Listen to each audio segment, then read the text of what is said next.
शरीर में पीड़ा बहुत हो रही है, मान लीजिए आपको कैंसर हो गया है, छाती में कैंसर हो गया है, गले में हो गया है, मान लीजिए आपके पीठ में आपको टीबी हो गई है, बोन मैरो आपका खराब हो रहा है, आपको कॉन्स्टिपेशन की कोई शिकायत हो गई है, आपको आर्थराइटिस का कोई प्रॉब्लम हो गया है, आपकी रिस्ट खराब हो रही हैं, हड्डियां घुल रही हैं, उस वक्त वो जो सुबह का जो ध्यान होता है ना, योग और ध्यान दो ऐसी गजब की शक्ति है, आदमी का पूरा जीवन बदल देती है, पूरा जीवन। चेहरे का तेज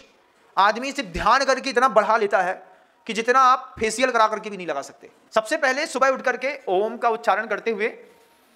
गहरी श्वास लेकर के अपने शरीर में जहां पर भी दर्द है, पीड़ा है, रोग है, मान लीजिए ब्लड खराब हो रहा है, मान लीजिए आपको ओवरी की शिकायत हो रही है, मान लीजिए आपको 20-20 दिन तक प्रभु जी के दर्शन का उपलब्धता नहीं हो पा रही है, आप उस विषय वस्तु पे ध्यान को केंद्रित करके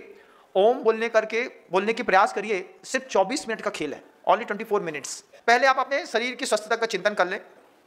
उसके बाद परिवार की स्वस्थता का और अस्वस्थता का चिंतन कर लें। परिवार में 12 सदस्य हैं, ये बिल्कुल समझ नहीं रहा है, लेकिन सत्य हो जाता है, कसाय नहीं करना है उस वक्त, सिर्फ ध्यान कर लें और ध्यान के माध्यम से उस पर ऐसी वाइब्रेशन दें जिस वाइब्रेशन का सहारा लेकर के लेशाओं का प्रभाव पड़ता है कि नहीं। 3:36 के बाद जो शुरू होता है, जिस समय सूर्य की ऊष्मा से धीरे धीरे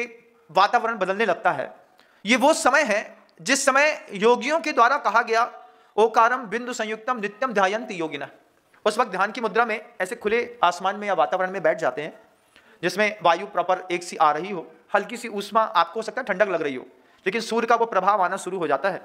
धीरे धीरे थोड़ा गहरा सा अंधकार होता है और फिर धीरे धीरे लालिमा फूटती है, धीरे धीरे उजाला होता है।